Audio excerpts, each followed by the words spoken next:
Daim vətəndaşların şikayətlərini eşidib işıqlandıran BTV-nin ünvanına bu dəfə Ağsu rayonuna maraqlı görüntü göndərilib.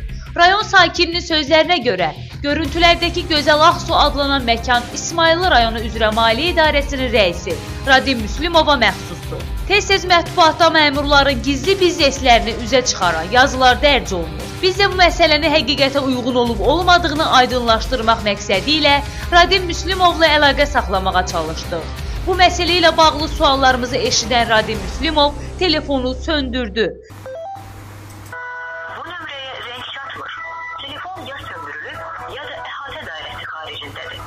Xahiş edirik, biraz sonra zəng edəsiniz. BTV olaraq bu məsələni diqqətlə saxlayacağıq. Xatırladaq ki, bu məsələdə adı hallanan Radim Müslümov Ağsu rayon icra başçısı Ənvər Seydəliyevin bacısı oğlu, Əmək və Əhalinin Sosial Müdafiəsi naziri Səlim Müslümovun isə qardaşıdır. Şahnaz Mehdizadə, Aysel Kərimova, BTV.